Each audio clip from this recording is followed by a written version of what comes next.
This is the story of Beverly Jarosz. Part 2. There's a lot of victims here. Eleanor Jarosz is vibrant and clear-eyed at 88. She still has the suspicion that somebody 50 years ago destroyed information to help the killer. She carried the grief by herself after her daughter's murder, barely sharing it even with her husband. "I don't think I ever talked about it to him. It was so painful. We never discussed it," she said. "We didn't mention her name," daughter Carol said. "It was there under the surface, always." The family stayed with Eleanor's parents in the days after the murder, as investigators and newspaper and TV photographers and reporters trooped through their house. Relatives scoured the blood from the floor before the family returned. A parish priest blessed the house, room by room, affixing a medal that still remains above an entry door. Eleanor never felt afraid in the house. Carol did, especially at night. She eventually returned to her old room, but it always bothered me. As a high school freshman, she entered the convent at Marymount as an aspirant in the Sisters of St. Joseph of the Third Order of St. Francis, living there for 2 years. She thought she might become a nun. I think every Catholic girl did that back then, but is sure she was reacting to the murder. "I was happy when she went to the convent," Eleanor said. "I thought she was going to be safe there." "So great was the concern," Carol said. "I was never left alone after this happened until the day I was married." Now a grandmother with 4 grown children, all professionals, she seldom shares her history. Ted Jarosz, who died in 2012, stayed alone in the family house for almost 30 years after he and his wife divorced. He left everything as it was in 1964, down to the radio in the living room, hoping that a jury someday might need to visit. Cranks, snoops, armchair detectives and later online commenters subjected him and others to slurs, accusations, innuendos and even threats. "There's a lot of victims here," Miles said. Beverly's friend Barbara, who asked in an interview that her last name not be used, became a target and really takes a beating, Carol said. Harassment fell on a boy who gave Barbara a ride, the boy who drove Beverly home and other neighbors and friends. In the days after the murder, the unrelated suicide of a Garfield Heights teenager, normally a private matter, became a front-page story. Lost hope and haunting dreams.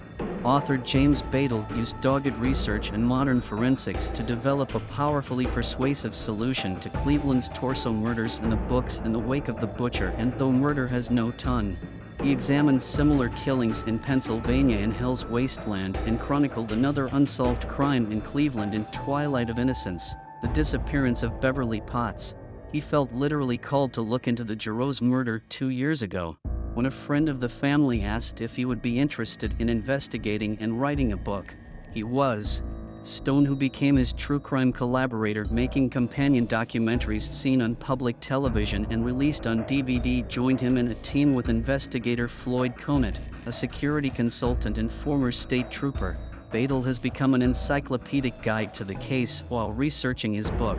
The three have reenacted the crime, an exercise they found useful in eliminating suspects, and worked with official investigators to re-examine evidence and uncover overlooked or hidden details. A related mystery also grabbed Badal's attention. 7 years after the murder, while Ted and Eleanor were at a neighbor's funeral, the Jarosz home was broken into. All that was taken was a gold watch, but the backing had been torn from 2 prints hanging on the wall, reproductions of famous 18th century English portraits, Thomas Gainsborough's The Blue Boy and Thomas Lawrence's Pinky, that were favorites of Beverly, framed for her by her father. "It was as if someone was looking for something," Badal said. Conant grew up near the Jarosz house, in the same parish, and remembers being questioned by police as a teenager walking home in the hours after the crime. His father was one of Chief Sackett's teachers at Garfield Heights High. Sackett, 6 at the time of the murder, lived about a mile away. Miles has personal connections, too. "I'm Polish from Garfield Heights. My mother went to school with Ted Jarosz," he said. Miles has read more than 700 police reports on the case. He shakes his head at the timing that enabled the killer to arrive and escape unseen. "And there's something bigger," he said. "I'm very confident that something specific happened on the 27th of December. That's going to absolutely affect solving the 28th. Absolutely, there's a possibility it can be solved. We're being proactive in trying to solve it. I can't get into specifics because there's stuff that I know that only the killer would know, the killer and me, and I'm not giving that up. And it's good stuff. Eleanor Jarosz does not have much hope her daughter's murder will be solved. In all these 50 years, she added, I've only had one dream about Beverly. I think of her every day. Carol does dream about her sister, but not a lot.